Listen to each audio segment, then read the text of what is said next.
Amid the festive Christmas atmosphere, an elderly woman who has lived alone for years sits in her quiet, chilly house where no one ever visits. Suddenly, 3 knocks at the door make her freeze. Outside stand a young woman and her little daughter, holding a box of cookies and smiling brightly. She intends to send them away, but when she sees the child shiver from the cold, she opens the door and lets them in. She has no idea that these 2 visitors will soon change her entire life. Before we go back, let us know where you're watching from and subscribe because tomorrow I've got something extra special for you.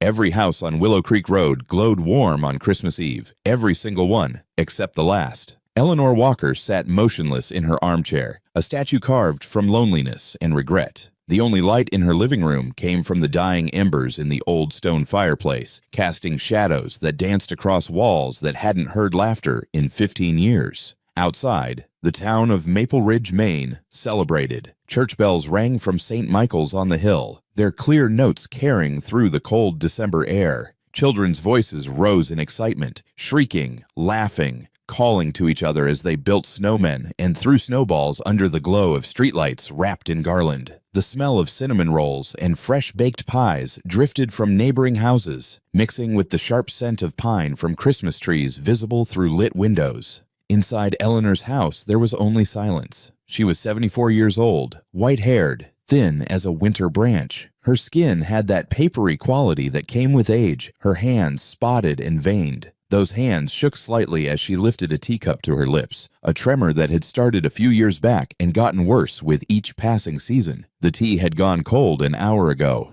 maybe 2. Time had a way of slipping past when you lived alone, but Eleanor drank it anyway, grimacing at the bitter taste. "Getting worse at this, aren't we, Henry?" she muttered to the empty room. Her voice sounded strange in the silence, thin, unused. She talked to herself more often these days. Sometimes she'd catch herself mid-sentence and stop, embarrassed even though no one was there to hear. Her eyes drifted to the mantel above the fireplace. Among the accumulated dust sat a single picture frame, face down on the dark wood. She'd turned it over 15 years ago, the day after the funeral, the day before her son left, and hadn't touched it since. The frame had gathered so much dust that you could write your name in it. Eleanor had noticed it last week while cleaning. Her hand had reached for it, fingers hovering an inch above the frame. Then she'd pulled back and cleaned around it instead. "Talking to ghosts again," she said now, setting the teacup down with a soft click. "That's what happens when you're alone too long. You start having conversations with people who aren't there." But even as she said it, she was already reaching for the teapot,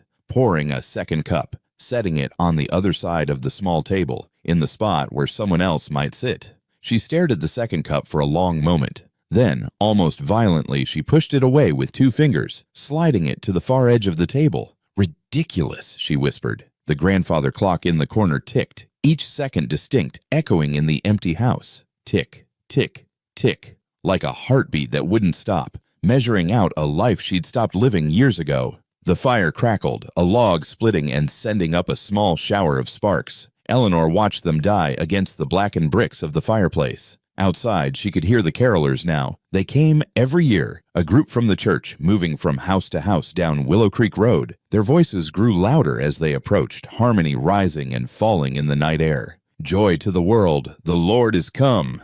Eleanor's jaw tightened. She pulled her cardigan tighter around her shoulders, though the room wasn't particularly cold. The cardigan was old, pilled at the elbows, the color faded from navy to a dull gray. She'd bought it 20 years ago. Henry had said it brought out her eyes. She hadn't bought new clothes since he died. The carolers' voices swelled as they reached her front gate. Eleanor could picture them, bundled in scarves and mittens, holding candles in paper cups, their breath fogging in the cold. They paused. She held her breath. Then the singing moved on, growing fainter as they continued down the street to the next house. They used to stop at her house. The first few years after Henry died, they'd stop. They'd sing. They'd wait, hoping she might come out, might open the door, might join them. But she never did. And eventually, they stopped trying. Eleanor released her breath slowly. She told herself she was relieved. She didn't want visitors, didn't want forced cheer, didn't want well-meaning neighbors asking how she was doing with that particular tone of voice that said they already knew the answer. The sign in her front yard made that clear enough. No visitors. She'd put it up 7 years ago. Hand-painted, the letters uneven. It leaned to one side now, the post rotting in the ground, but the message was still legible. People had gotten the hint. She told herself she preferred it this way. No one to worry about.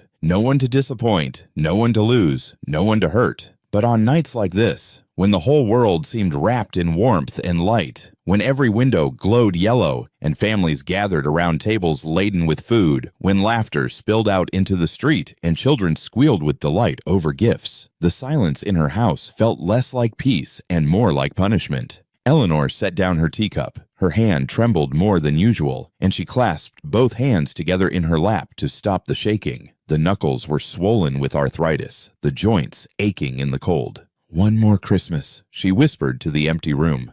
Just one more. She didn't know what she meant by that. She wasn't planning anything drastic. She just felt deep in her bones that she couldn't do this many more times. Couldn't sit alone in this dark house many more Christmases listening to other people celebrate while she counted the hours until the holiday passed. She wasn't even sure she'd said it out loud. The fire was dying now. She should add another log, but that felt like too much effort, like admitting she'd be awake for hours yet, unable to sleep, staring at the ceiling in her bedroom upstairs. Better to let it die. Better to go to bed. Better to pull the covers over her head and wait for December 26th, when the world would go back to normal and she could stop feeling quite so alone. Eleanor pushed herself up from the armchair. Her knees protested. Everything hurt more these days. She was getting old and brittle and worn down. She picked up both teacups, her own and the untouched second one, and carried them to the kitchen. The linoleum floor was cold even through her slippers. She dumped both cups in the sink without washing them.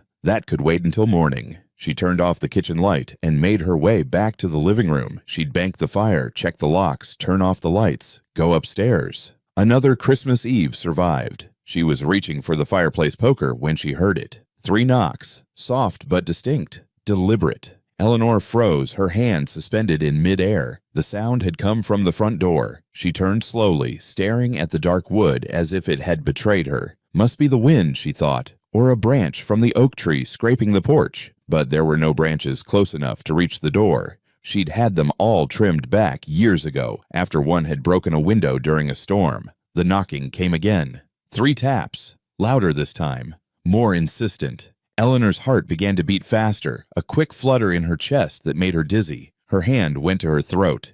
"Who's there?" Her voice came out sharp, defensive, angry even. A pause. Then a woman's voice, young and uncertain, filtered through the door. "Mrs. Walker, I'm so sorry to bother you this late. My name is Grace Miller. I just moved to the neighborhood and—" "I don't want any visitors," Eleanor called out, her voice louder than she'd intended. "There's a sign. Can't you read?" Another pause. Eleanor could hear whispered voices, more than one person. "I know, ma'am. I saw the sign. I'm really sorry. We brought some cookies for the neighbors, and you're the last house on the road, and we didn't want to leave anyone out. We'll just leave them on the porch if—" "I don't want your cookies."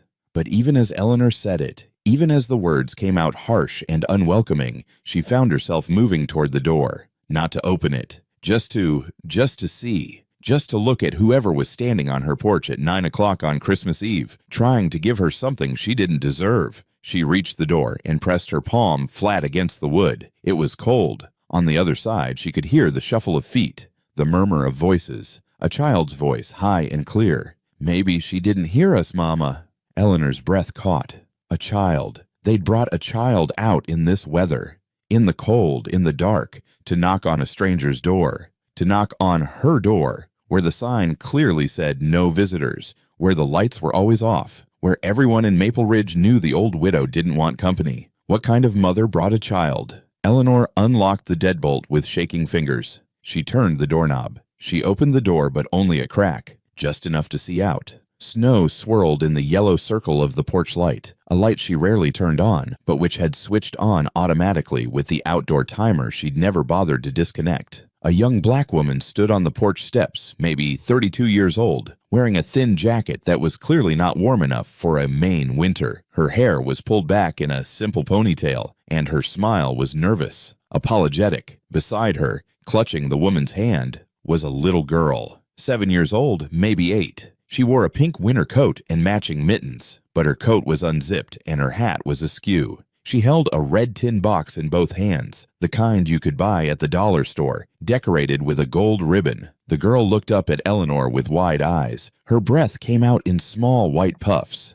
"Hello," the child said softly. Eleanor stared at them. The cold air bit at her face, at her hands. Snow was blowing onto her porch, onto the welcome mat that said welcome, even though she'd never welcomed anyone.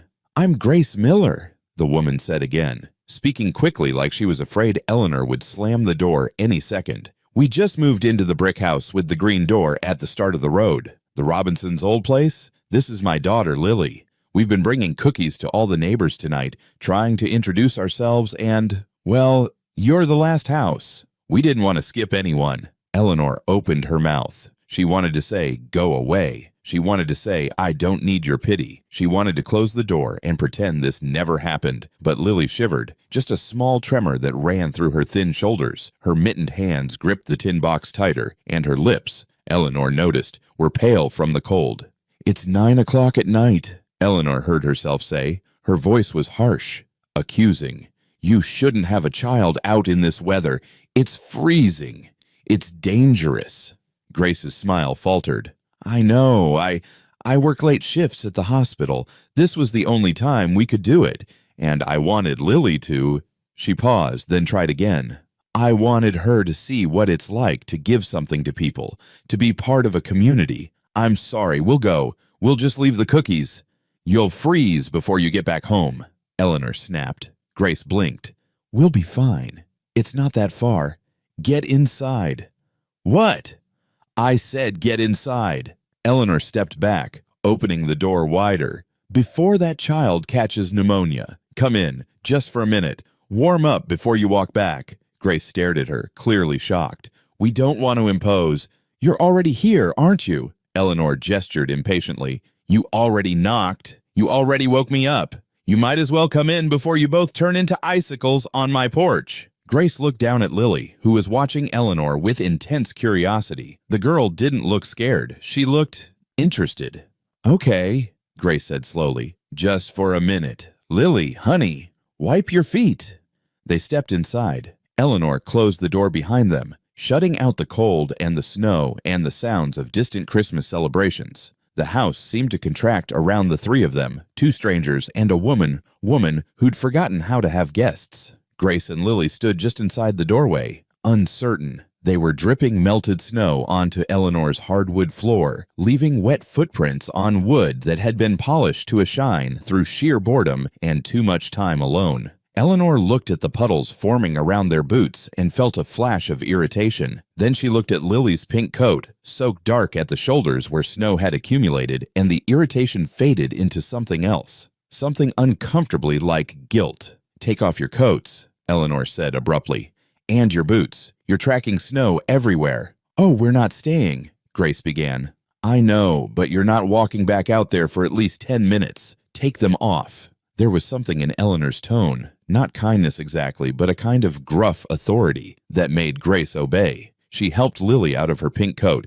hanging it on the coat rack by the door. The girl's boots were light-up sneakers, Eleanor noticed. They flashed red and blue when she walked. Lily looked around the house with wide eyes, taking it all in. Eleanor tried to see her home through a child's perspective. It was clean, obsessively so. Every surface dusted, every corner swept, but it was dark. The curtains were drawn. The furniture was old-fashioned, heavy, and dark wood. There were no pictures on the walls, no decorations, no signs that anyone actually lived here. The dying fire in the fireplace provided the only warmth, casting long shadows across the room.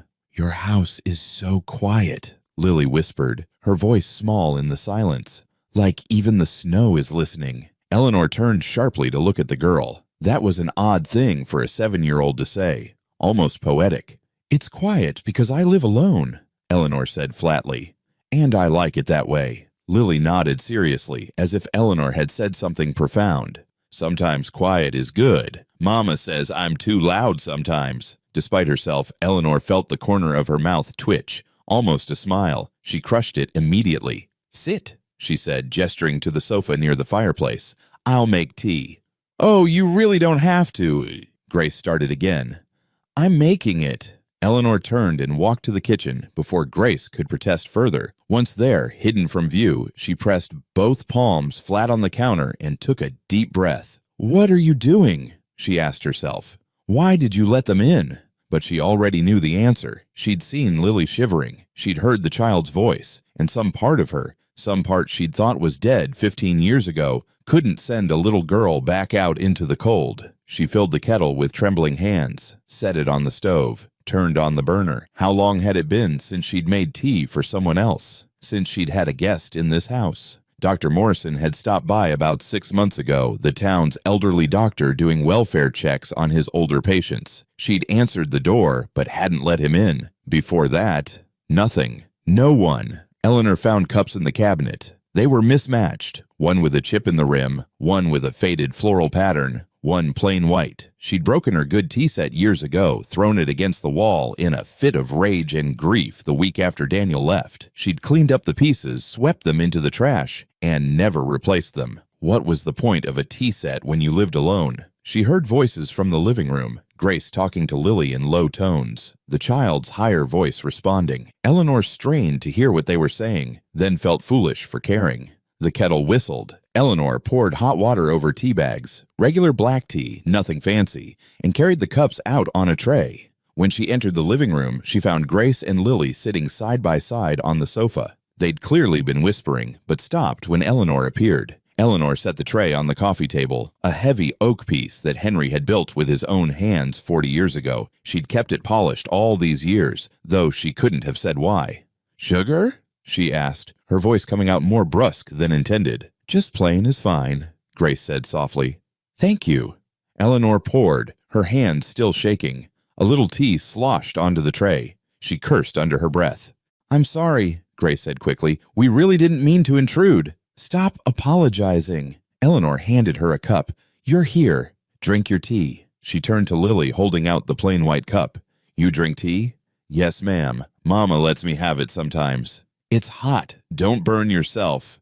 "I won't." Eleanor sat in her armchair across from them, her own cup warming her cold hands. For a long moment, no one spoke. The fire crackled. The clock ticked. It should have been awkward. It was awkward, but there was something else underneath the awkwardness. Something Eleanor couldn't quite name. Presence. That was it. For the first time in 15 years, there was presence in this house. Living, breathing people who weren't ghosts or memories. "I should introduce us properly," Grace said, breaking the silence. "I'm Grace Miller. This is my daughter, Lily. We just moved here from Boston about 2 weeks ago." Eleanor nodded stiffly. "Eleanor Walker."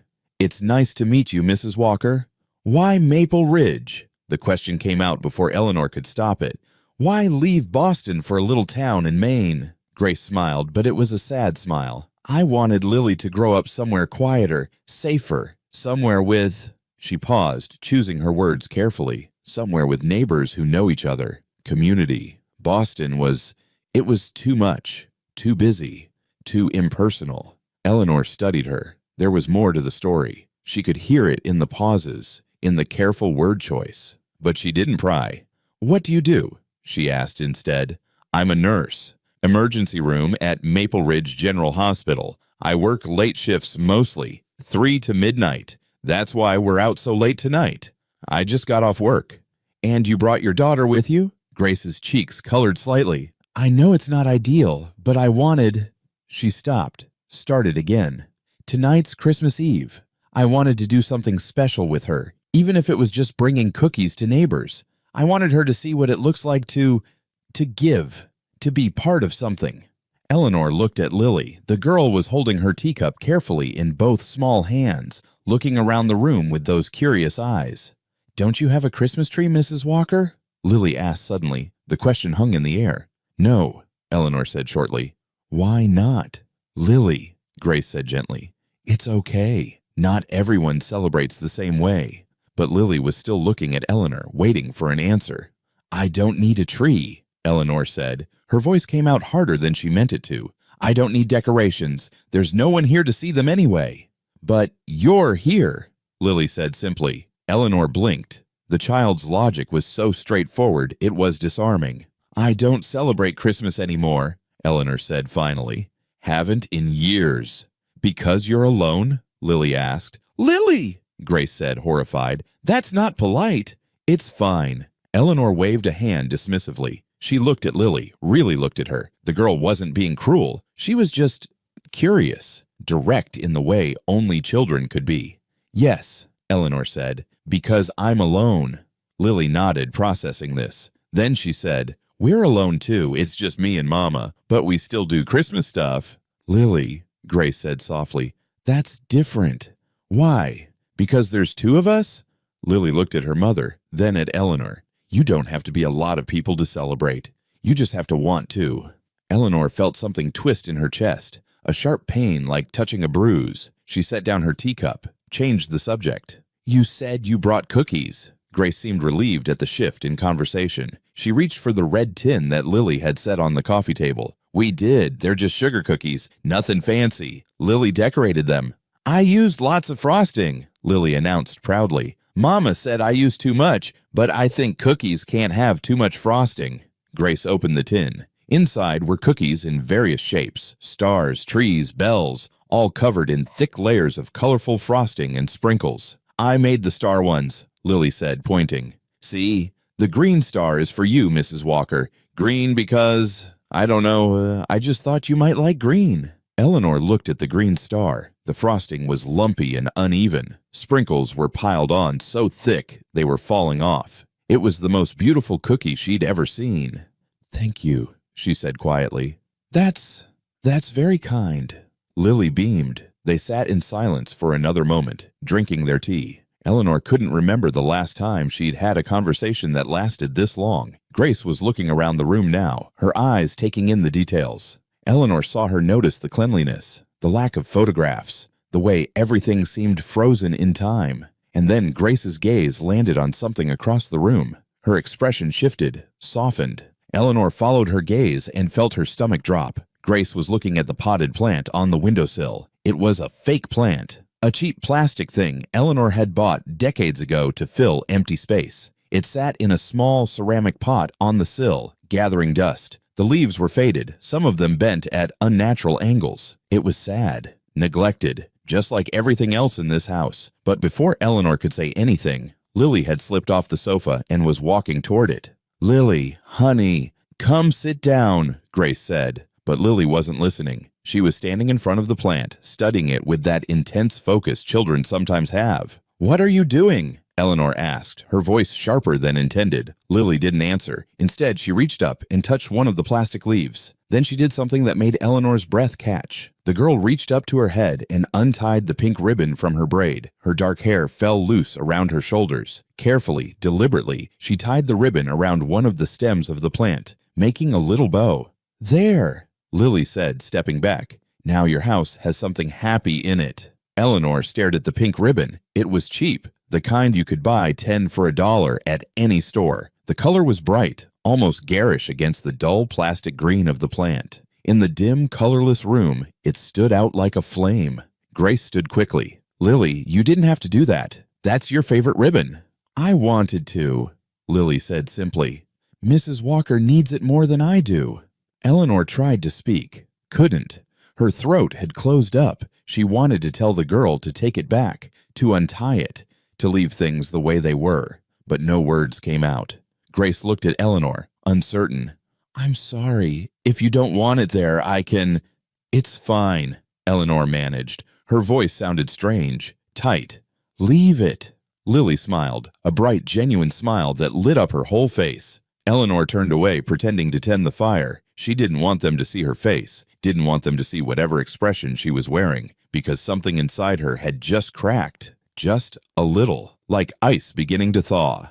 Eleanor woke the next morning, Christmas morning, to sunlight streaming through a gap in her bedroom curtains. She'd forgotten to close them all the way. She was usually so careful about that, keeping out every bit of light, maintaining the darkness she'd wrapped around herself like armor. But last night, after Grace and Lily left, she'd been distracted. The light hit her face, warm and insistent. For a moment she lay still, disoriented. Then memory rushed back. The knock on the door, the woman and the little girl, the tea, the cookies, the pink ribbon. Eleanor sat up slowly, her back stiff and protesting. She was getting too old to sleep in a bed this hard, but she'd never bothered to replace the mattress. Who would she replace it for? She went through her morning routine mechanically. Bathroom, face washing, teeth brushing. She looked at herself in the mirror and saw an old woman looking back, gray hair in disarray, deep lines around her mouth and eyes, skin papery and pale. When had she gotten so old? She dressed in her usual clothes, simple pants and a sweater, and made her way downstairs.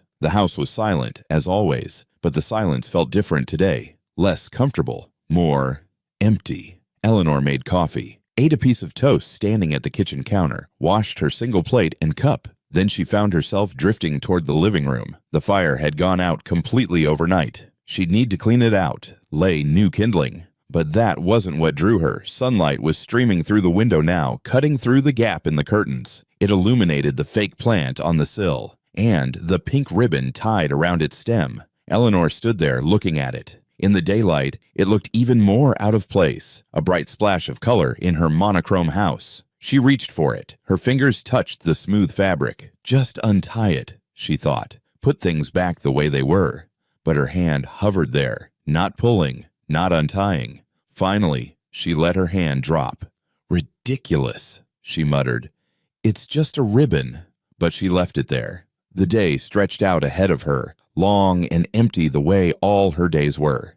Christmas Day. Everyone in Maple Ridge would be celebrating with family, opening presents, eating big meals. Eleanor had nowhere to be, nothing to do. She should clean the house, or read, or do one of the 1,000 small tasks she'd invented to fill her time. Instead, she found herself pulling on her coat. Just checking the snow, she told the empty house. Just seeing how much fell. She stepped outside. The cold hit her immediately, but the sun was bright, making the new snow sparkle like diamonds. The street was quiet, everyone inside with their families.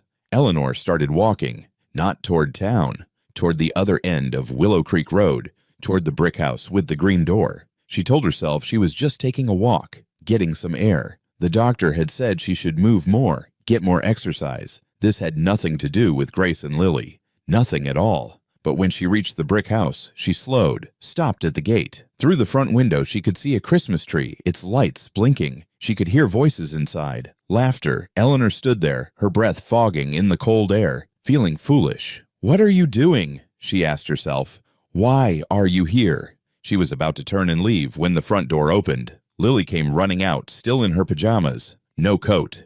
"Mrs. Walker!" the girl called, her voice bright with surprise and delight. "You came."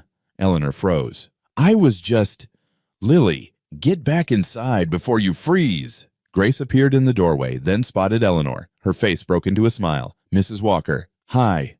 "I was just taking a walk," Eleanor said quickly, too quickly. "I didn't mean to." "Do you want to come in?" Grace asked. "I just made hot chocolate, and we have tons of cookies left, way more than Lily and I can eat." Eleanor should have said no, should have made an excuse and left. "I suppose I could," she heard herself say. "Just for a minute." Lily let out a little squeal of happiness and grabbed Eleanor's hand, actually grabbed it with her small, warm fingers, and pulled her toward the house. And Eleanor let herself be pulled. The visits became a pattern, not every day, but often enough that Eleanor stopped being surprised when she found herself walking to the brick house with the green door. Grace never made a big deal of it. She'd just smile and invite Eleanor in for coffee. Lily would show her drawings from school or tell elaborate stories about her day. Eleanor told herself she was just being polite, being neighborly. That's what people in small towns did, wasn't it? But the truth she wouldn't admit even to herself, was that the silence in her own house had started to feel unbearable. 3 weeks after Christmas, Eleanor showed up at Grace's door with a jar of homemade strawberry jam. "Made it 2 summers ago," she said gruffly, thrusting the jar at Grace. "Still good. You can't let jam go to waste." Grace took it carefully, like it was something precious. "Thank you. This is so thoughtful." "It's just jam." But the next day, Grace showed up at Eleanor's door with fresh bread from the new bakery she was trying to get off the ground. "For the jam," she said simply. It became a kind of exchange, a language of small gifts. Eleanor brought vegetables from her freezer. Grace brought cookies. Lily made Eleanor a drawing of the two of them having tea, which Eleanor pretended not to care about, but secretly kept in her kitchen drawer. On a Tuesday evening in mid-January, Eleanor did something she hadn't done in years. She lit the fireplace in the middle of the day, not because she was cold, because Grace and Lily were coming over. When they arrived, Lily noticed immediately. "You made a fire," she said, delighted. "It's so cozy." Eleanor busied herself with the tea things, uncomfortable with the attention. House was cold, but it wasn't cold, and they all knew it. They sat around the fire that evening, the three of them, drinking tea and eating the cookies Grace had brought. The conversation drifted lazily. Talk of the weather, of Lily's school, of the bakery Grace was trying to get customers for. It was ordinary, mundane. It was the best evening Eleanor had had in 15 years. At one point, Lily got up and wandered around the room, the way curious children do. She looked at the books on the shelf, the clock on the wall, the mantel above the fireplace, and then her eyes landed on the picture frame, still face down on the wood. "Why is this picture upside down?" Lily asked. The room went very quiet. Eleanor's hands tightened around her teacup. "That's private." "Lily," Grace said gently, "come sit down, honey." But Lily was still looking at the frame, her young face serious. "Don't you want to see the picture?" "No," Eleanor said sharply. "I don't."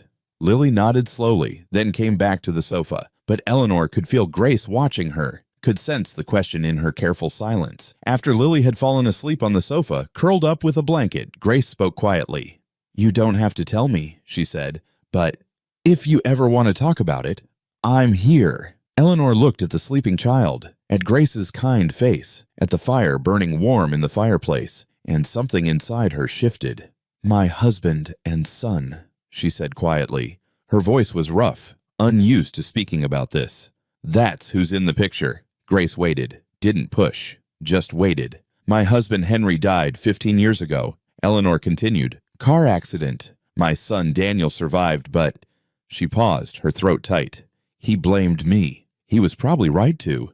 Mrs. Walker, we fought that night about them going out in bad weather. I said terrible things. I was angry and scared, and I said things I shouldn't have. They went anyway, and Henry died because of it." Eleanor's hands were shaking. She set down her teacup before she dropped it. "Daniel left a year later. Couldn't stand to look at me. I wrote him letters, so many letters. He wrote back at first, but then he stopped. The last letter I sent, he never answered, and I have one more I never sent. Still sitting in my desk drawer after all these years." Grace's eyes were wet. "Where is he now?" "Boston, I think. Last I heard, he was working in medical technology. But that was years ago. I don't know if he's still there, don't know if he's married, don't know if I have grandchildren, don't know anything." "Have you tried to find him?" Eleanor shook her head. "What would I say? Sorry I killed your father. Sorry I drove you away? Some things can't be fixed, Grace." "But some things can." Eleanor looked at her. "You don't understand." "I do, actually." Grace's voice was soft but firm. "My mother cut me off when I got pregnant with Lily. Told me I was ruining my life. Told me not to come back until I fixed things." Eleanor stared at her. "I haven't spoken to her in 8 years," Grace continued. 8 years of wondering if she thinks about me, if she regrets what she said, if she ever wants to reach out but doesn't know how. That's different, is it? We're both stuck in silence because we're too afraid to make the first move, because we think we don't deserve forgiveness. Grace leaned forward. "But what if we're wrong? What if they're waiting for us to reach out?" Eleanor couldn't speak. Her chest felt tight. Grace stood, gently lifting Lily into her arms. The girl stirred but didn't wake. "Think about it," Grace said softly. "That's all. Just think about it." After they left, Eleanor sat alone in front of the dying fire. Finally, she stood and walked to the mantel. She picked up the picture frame, and slowly, carefully, she turned it over. The photo showed a younger Eleanor, smiling, standing between a tall man with kind eyes and a teenage boy with her same sharp chin. They were standing in front of a Christmas tree, the three of them, a family. Eleanor's fingers traced the glass over her son's face. "Danny," she whispered, "I'm so sorry." The fire crackled, the clock ticked, and Eleanor cried for the first time in 15 years.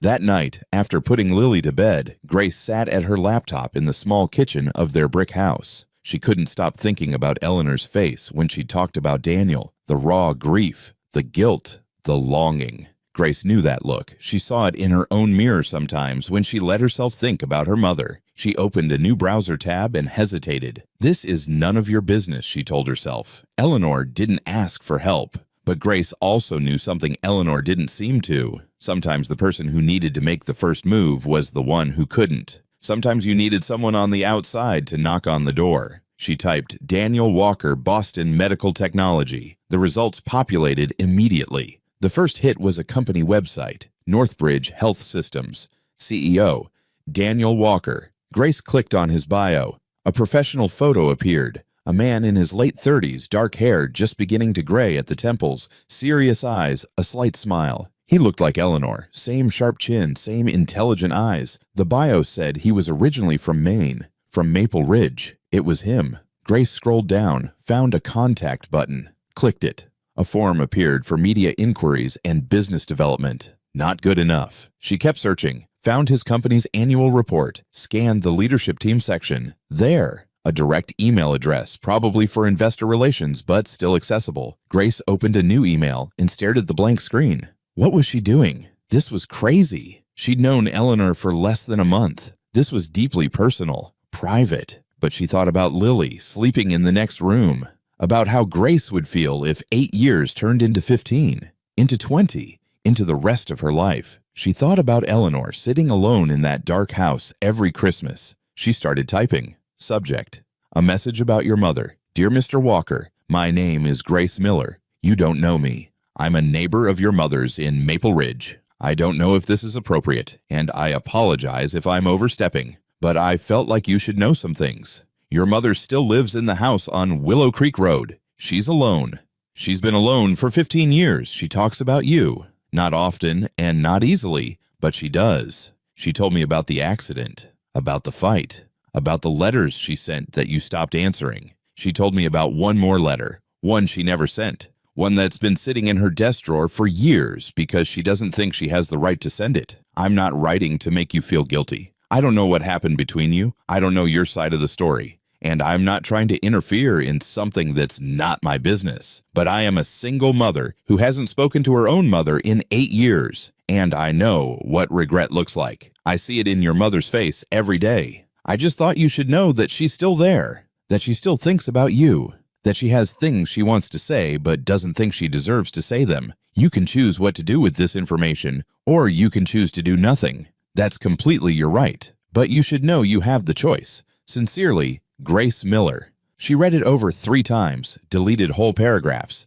added them back, changed wording. Finally, her cursor hovered over the send button. This is insane, she thought. You're going to ruin everything. Eleanor will hate you. Daniel will ignore you. This will accomplish nothing except making you feel like you did something. But she thought about Eleanor's face when she'd said, "Some things can't be fixed." Grace clicked send. The email whooshed away. For a long moment, Grace just sat there, staring at the message sent confirmation. Then she closed the laptop, went to bed, and lay awake for hours, wondering what she'd just done. 3 days passed. Grace checked her email obsessively. Morning, noon, night, nothing. Eleanor came over twice. Grace said nothing about the email. What was there to say? I contacted your estranged son without permission. That would go over well. She started to think maybe it was for the best that Daniel hadn't responded. Maybe it was a sign she should mind her own business. Stay out of other people's family drama. On the 4th morning, Grace woke up to find 17 new emails in her inbox. Spam, work schedules, a reminder about Lily's parent-teacher conference, and one from D. Walker at northbridgehealth.com. Grace's heart stopped. She sat up in bed, laptop balanced on her knees, and clicked on the email with shaking hands. From Daniel Walker. Subject: a message about your mother. Ms. Miller, I received your email 3 days ago. I've been trying to decide how to respond, or if I should respond at all. I'll be honest, my first reaction was anger. This is private. This is painful. This is family business, and you're a stranger. But I've read your email maybe 20 times in the past 3 days, and I can't stop thinking about it. You said my mother still talks about me. Is that true? After 15 years of silence, she still talks about me? I got her letters. All of them. Every single one. I kept them in a box in the back of my closet. I read the first dozen. Then I stopped reading them because it hurt too much. Because I was still so angry. I told myself she should have tried harder 15 years ago when it mattered, when Dad had just died and I was 19 and falling apart. I told myself if she really loved me, she would have fought harder to keep me. But the truth is, I left. I chose to leave, and I chose not to come back. And I think about her all the time. I wonder if she's okay, if she's still in that house, if she's healthy, if she's lonely, if she ever thinks about me the way I think about her. I almost came back 6 times. I've driven to Maple Ridge probably 10 times in the past decade, always for work conferences or site visits in the area. I drive down Willow Creek Road. I slow down when I pass the house. I see the lights are always off. The yard is empty. The no visitors sign is still there. And I always keep driving. I tell myself she doesn't want to see me, that too much time has passed, that some wounds are too deep to heal. But maybe I'm wrong. I'm speaking at a medical technology conference at the Maple Ridge Lodge on January 28th. It's a Saturday. I was planning to fly in that morning and leave that night, but I could stay. I could extend my trip. If she wants to see me, if she really wants to see me, not out of obligation or pity, but because she actually wants to, I'll be at the lodge bar at 7 p.m. that night. I'll wait until 8 p.m. If she doesn't come, I'll understand. I'll leave and I won't bother her again. But if she does come, tell her I'm sorry too. Tell her I never stopped being her son, even when I was too angry to remember how. Thank you for reaching out. I think I'm still not entirely sure how I feel about this, but thank you. Daniel Walker. Grace read the email twice, then a third time. Then she called Eleanor. Can you come over? Her voice was shaking. Now, there's something I need to show you. Eleanor arrived 15 minutes later, her coat buttoned wrong, her face creased with worry. What's wrong? Is Lily okay? Lily's fine. Everyone's fine. Grace took a breath. But I need to tell you something, and you're probably going to be angry with me. Eleanor's expression shifted to wariness. What did you do? Grace handed her the laptop. I did something I had no right to do, and I'm sorry, but I need you to read this.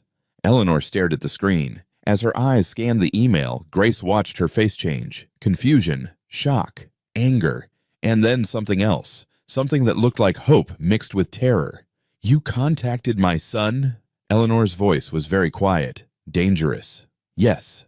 Without asking me? Yes. How dare you? Eleanor's hands were shaking. How dare you interfere in my life, in my family? You had no right. I know. This is private. This is... Eleanor's voice cracked. She stopped talking abruptly, pressing her lips together in a thin line. Grace waited. What if he only answered out of obligation? Eleanor whispered finally. What if he doesn't really want to see me? What if I go and he realizes he was right to leave? What if he's been waiting 15 years for permission to come home? Eleanor's eyes filled with tears. I don't know if I can do this. You don't have to decide right now. The conference is 2 weeks away. You have time.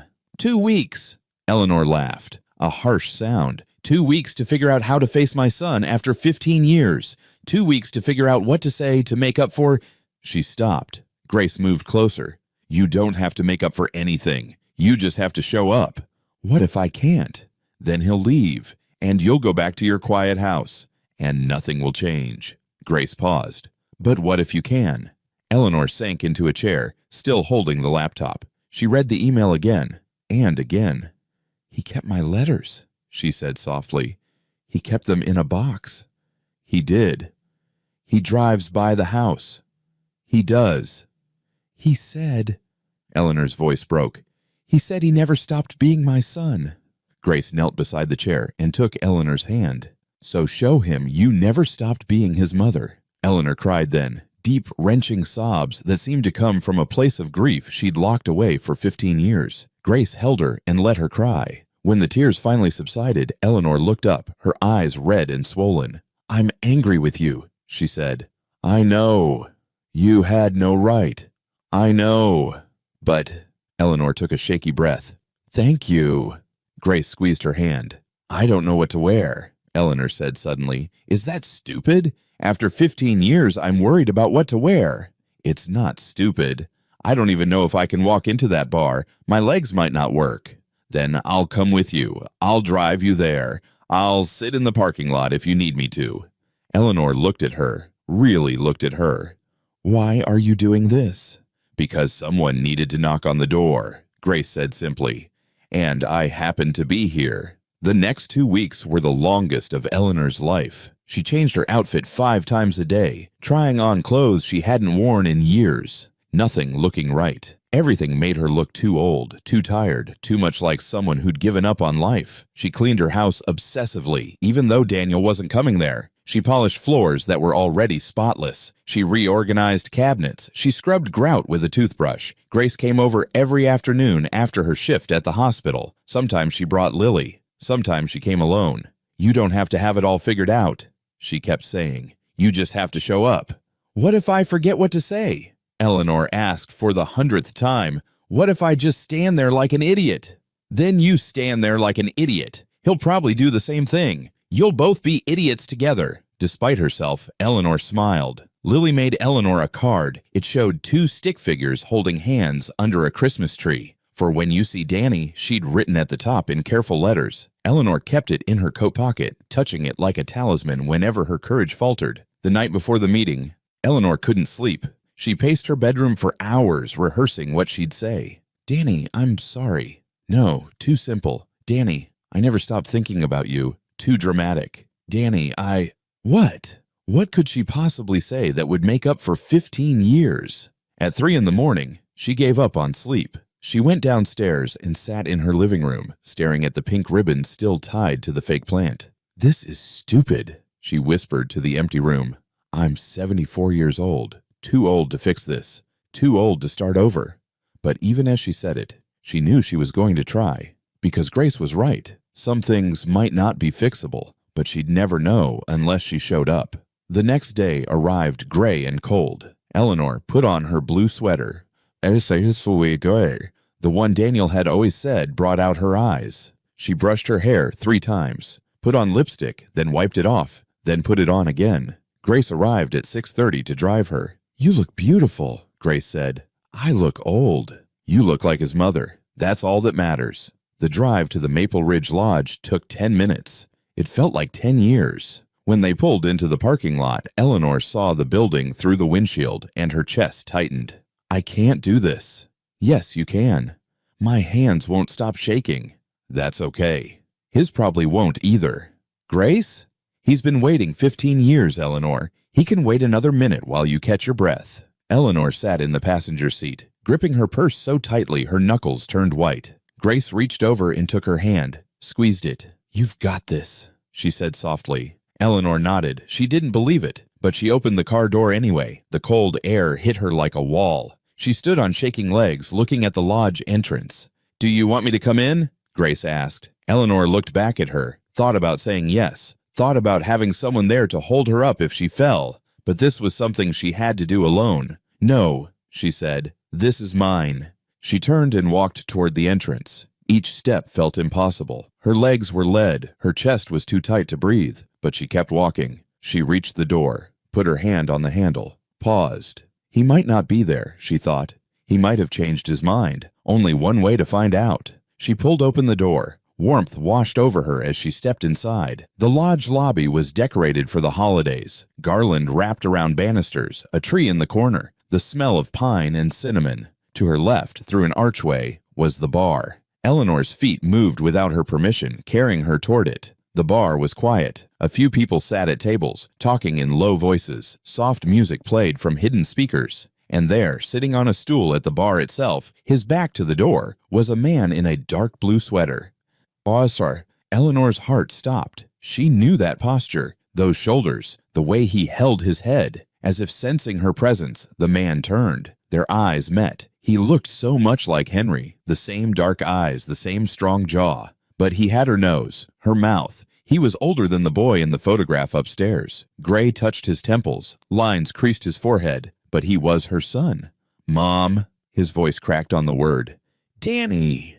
For a long moment, neither of them moved. They just stared at each other across 10 feet of space, across 15 years of silence. I wasn't sure you'd come, Daniel said finally. I wasn't sure you'd be here. I've been here since 6:30. Something broke in Eleanor's chest. All her rehearsed speeches vanished. All her carefully planned words disappeared. She crossed the space between them in 3 steps and wrapped her arms around her son. He was taller than she remembered, broader, but when his arms came around her, hesitant at first, then tighter, he felt exactly the same. "I'm sorry," Eleanor whispered into his shoulder. "I'm so sorry." "I know," Daniel said, his voice thick. "Me too, Mom. Me too."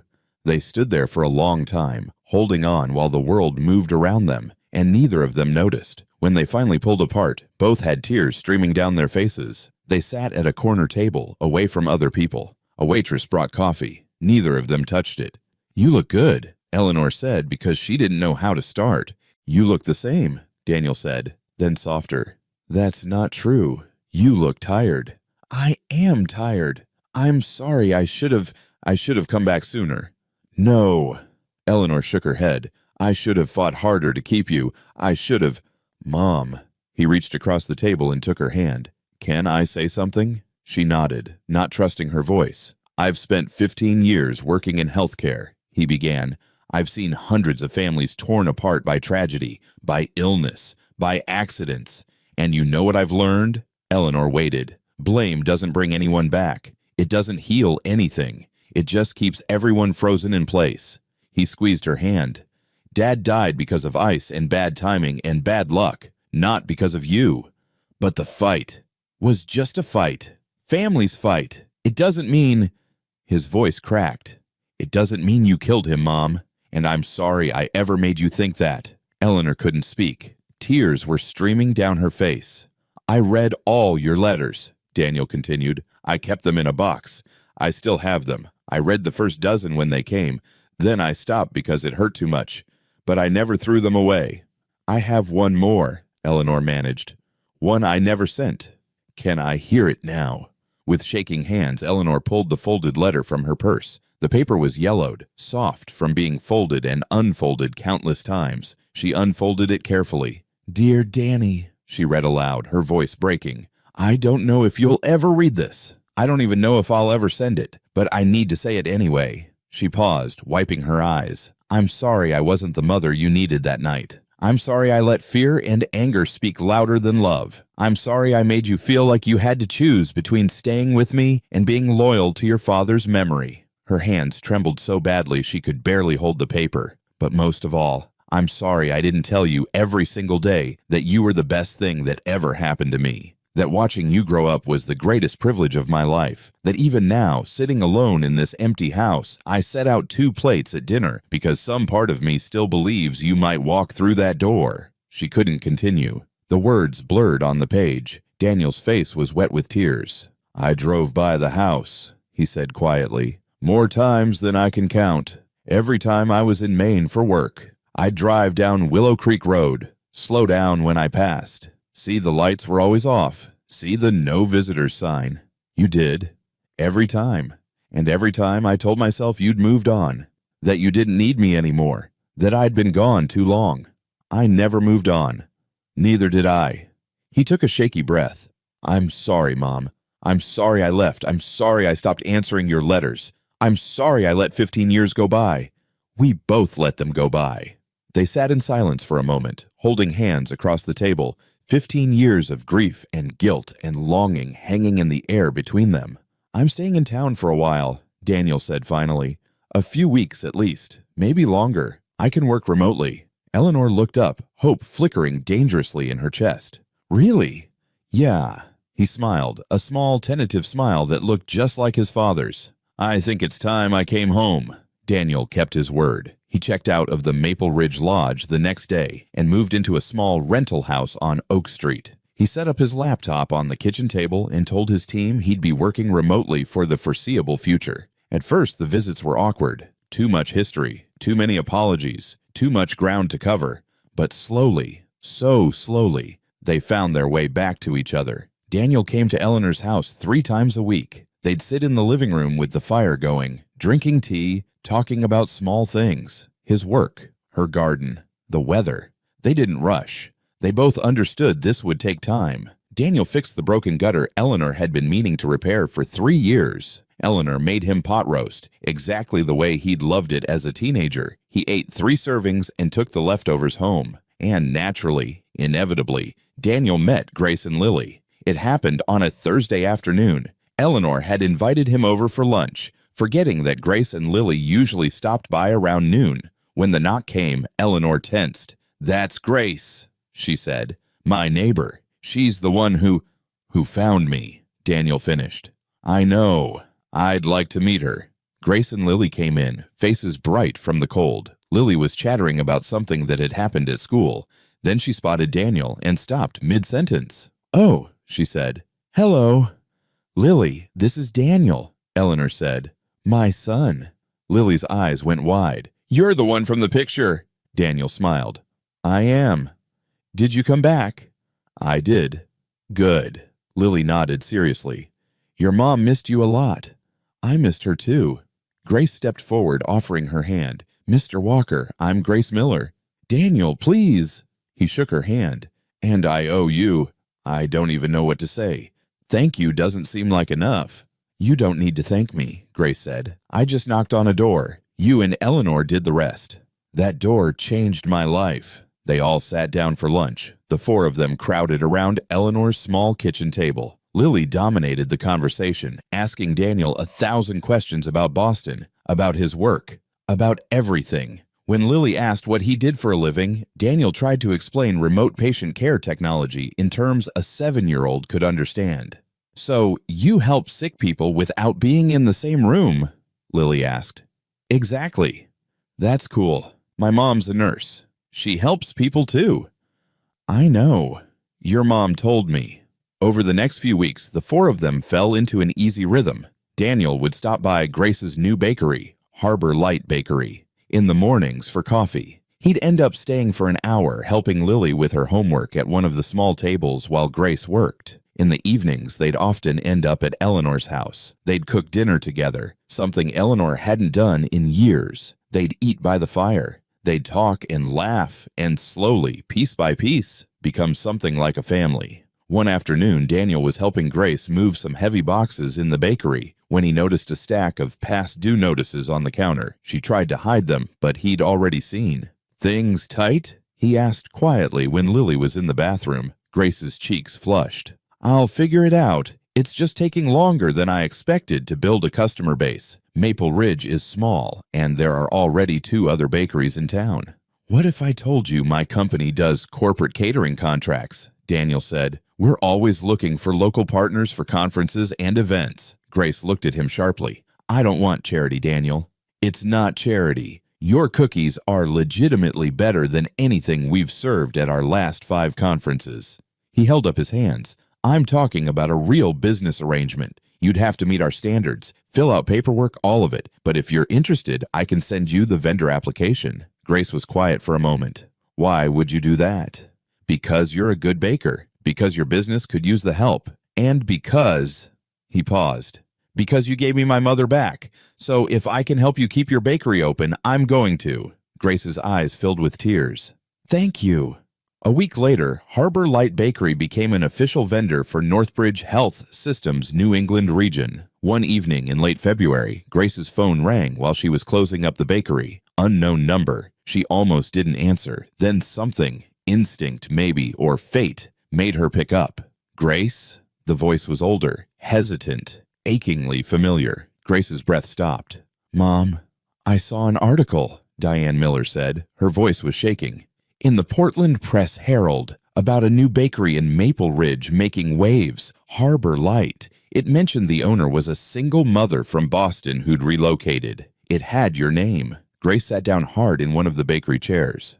"I know I have no right to call," her mother continued. "No right to expect you to talk to me after 8 years. But Grace, honey, I've been thinking about you every single day. And when I saw that article, I thought, I hoped, maybe this was a sign.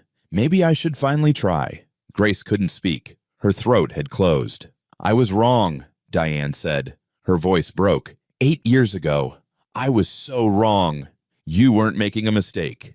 You were making the best decision for yourself and your baby. And I should have supported you. I should have been there." "You told me not to come back," Grace managed. "I know, and I've regretted it every day since. I was scared and judgmental and horrible, and by the time I realized what I'd done, I was too ashamed to reach out. I kept thinking maybe next month, maybe next year, maybe when I figured out how to apologize properly. Grace was crying now. I have a daughter. Her name is Lily. She's 7 years old. Silence on the other end. Then, I have a granddaughter. Yes. What's she like? She's amazing, smart and funny and kind. Grace stopped. She doesn't know about you. I didn't know what to tell her. I understand. Diane's voice was thick. Grace, I'm not asking for anything. I just wanted you to know I'm sorry. I wanted you to know I love you. I've always loved you. Grace closed her eyes. She thought about Eleanor and Daniel, about 15 years of silence, about doors that stayed closed because no one had the courage to knock. She thought about all the times she'd wanted her mother to call, all the birthdays and holidays she'd spent alone, all the moments she'd wished she could share with someone who knew her, really knew her. I'd like you to meet her, Grace heard herself say. Lily, if you want to. Really? Diane's voice was full of hope and disbelief. Really, but... Grace paused. This is going to take time, Mom. We have a lot to work through. I can't just pretend the last 8 years didn't happen. I know. I don't expect you to. I'd like the chance to try. If you'll give it to me. Grace thought for a long moment. Come to the bakery. Next Saturday at 2 o'clock. We can talk. And if it goes well, you can meet Lily. I'll be there, Diane said immediately. Thank you, Grace. Thank you so much. When Grace hung up, she found Eleanor standing in the bakery doorway. She'd let herself in with the spare key Grace had given her. You heard? Grace asked. Eleanor nodded. Second chances seem to be going around. I don't know if I can do this. Yes, you can. What if it goes badly? What if she disappoints me again? Eleanor crossed the room and sat down across from Grace. What if it goes well? What if this is the beginning of getting your mother back? I'm terrified. Good, Eleanor said firmly. That means it matters. That means you still care. That's not something to be afraid of. Grace looked at her. When did you get so wise? Eleanor smiled, a real smile that reached her eyes. When a stranger knocked on my door and wouldn't let me hide anymore. The following Saturday, Grace paced behind the bakery counter while Lily sat at a corner table, coloring contentedly. Mama, you're making me dizzy, Lily said without looking up. Sorry, baby. Who's coming? Grace had told Lily someone special was visiting, but hadn't explained who. You'll see when they get here. Is it a surprise? Sort of. At 2 o'clock exactly, the bell above the door chimed. A black woman in her 60s stepped inside. She wore a nice coat and nervous expression. Her hair was gray, her face lined, but her eyes were exactly like Grace's. Those eyes found Grace across the room and filled with tears. Hi, baby, Diane said softly. Grace couldn't move. She just stood there, frozen. Lily looked up from her coloring. She studied the woman with the frank curiosity of children. Are you my grandma? She asked. Diane's hand flew to her mouth. She looked at Lily, really looked at her, and started crying. I hope so, she managed. Lily considered this. Then she got up, walked over, and held out her crayon. Do you want to color with me? I'm making a picture of our house. Diane looked at Grace, asking permission. Grace nodded, unable to speak. And just like that, 3 generations sat together at a bakery table, coloring in silence, learning how to be a family again. Spring came to Maple Ridge, then summer, then fall. Daniel extended his stay in town indefinitely. He set up a permanent office in Bangor, making the 30-minute commute 3 days a week and working from home the rest of the time. Home, he said one day, testing the word. I haven't called Maple Ridge home in 15 years. Does it feel like home now? Eleanor asked. He thought about it. Getting there. Harbor Light Bakery thrived. Grace hired 2 employees to help with the increased business from Northbridge Health Systems contracts. Diane came to town every weekend, staying in the small apartment above the bakery that Grace had converted into a guest room. Slowly, carefully, Grace and her mother rebuilt their relationship. It wasn't easy. There were tears, arguments, moments when old wounds reopened. But they kept showing up, kept trying. One evening in October, Daniel showed up at Grace's door holding a bouquet of flowers. These are for you, he said, suddenly awkward. Grace blinked. Daniel, I'd like to take you to dinner, if you're interested. There's this new Italian place in Bangor that just opened, and I thought... He stopped. I'm doing this badly, Grace smiled. Are you asking me on a date? Yes, is that okay? From inside, Lily's voice called out, Say yes, Mama! They both laughed. Yes, Grace said. I'd like that. Eleanor watched their relationship develop with something between happiness and amusement. When Daniel asked for her blessing to propose, 6 months later, on a cold March evening, she cried and said yes without hesitation. The wedding was small, just family and a handful of close friends, held at St. Michael's Church on the hill. Lily was the flower girl, wearing a pink dress with a ribbon in her hair. Diane cried through the entire ceremony. Eleanor sat in the front row, holding a tissue, watching her son marry a woman she'd come to love like a daughter. After the ceremony, Lily ran up to Eleanor. We're really a family now, she announced. Eleanor pulled the girl into a hug. We've been a family for a while now, sweetheart. I know, but now it's official. That night, at the small reception at the Maple Ridge Lodge, Daniel raised his glass for a toast. 2 years ago, he said, I was living in Boston, successful by most measures, but I was also alone, disconnected from the person who mattered most. He looked at Eleanor. Then a stranger knocked on my mother's door, and that knock, that simple act of reaching out, started a chain reaction that brought me home. He turned to Grace, and brought me to you, to knocking on doors. Grace raised her glass. And to the people brave enough to answer. Everyone drank. Later, Eleanor found herself on the lodge's back porch, looking out at the snow-covered town. Maple Ridge glowed softly under streetlights, every house warm with light. Grace joined her, wrapped in a shawl against the cold. Thank you, Eleanor said quietly. For what? For knocking, for not giving up when I tried to send you away, for believing things could be different. Grace slipped her arm through Eleanor's. You would have done the same for me. Actually, you did do the same for me. You encouraged me to give my mother another chance. We're quite a pair, aren't we? 2 stubborn women who didn't know when to quit. The best kind of women. They stood together in comfortable silence, watching the town sleep. Christmas came again, the third since Lily had knocked on Eleanor's door with a tin of cookies. Eleanor's house was transformed. Lights wrapped around the porch railings. A wreath hung on the door. Inside, a Christmas tree stood in the corner of the living room, decorated with ornaments both new and old. And at the top of that tree, preserved in a clear glass ornament, was Lily's pink ribbon. The house was full of noise, the good kind. Lily chasing Daniel through the rooms, both of them laughing. Grace and Diane in the kitchen, working together on Christmas dinner. The smell of roasting turkey and fresh rolls. Eleanor stood in her living room, taking it all in. Overwhelmed? Daniel asked, coming to stand beside her.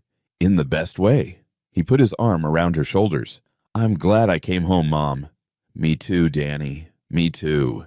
Dinner was chaotic and perfect. They crowded around Eleanor's dining room table. Too many people for the space, but no one cared. They passed dishes and told stories and laughed until their sides hurt. After dinner, they gathered around the fireplace. Lily, as always, wanted to hear the story. Tell about the night we knocked on your door, Grandma Eleanor, she demanded. Eleanor settled into her armchair. Lily curled up beside her. Well, she began, it was Christmas Eve. The house was dark and cold. I was sitting alone thinking this was just another holiday to survive. And then, Lily prompted, even though she'd heard the story 100 times, and then there was a knock at my door. 3 little knocks that changed everything. Lily nodded seriously. Because I had cookies and a ribbon.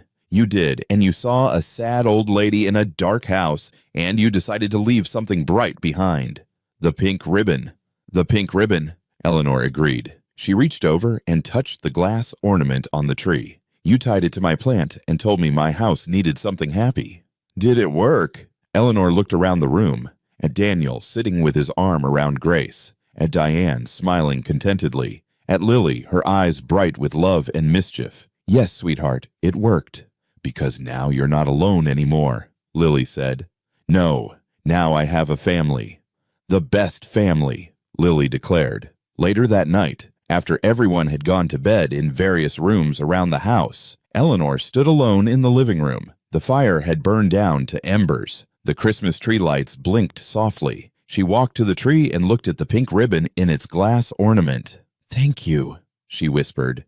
Thank you for knocking. Because some doors stay closed until someone is brave enough to knock, and some lives stay frozen until someone reminds you what warmth feels like. Eleanor had spent 15 years in darkness, convinced she deserved it, convinced isolation was safer than connection, convinced the silence was peace rather than punishment. Then a young mother and a little girl knocked on her door on a snowy Christmas Eve, and everything changed. Not all at once, not easily, but completely. Because that's the thing about second chances. They don't announce themselves with trumpets and fanfare. They arrive quietly, carrying a tin of cookies and wearing a pink ribbon. All you have to do is be brave enough to open the door and let the light back in. Join us to share meaningful stories by hitting the like and subscribe buttons. Don't forget to turn on the notification bell to start your day with profound lessons and heartfelt empathy.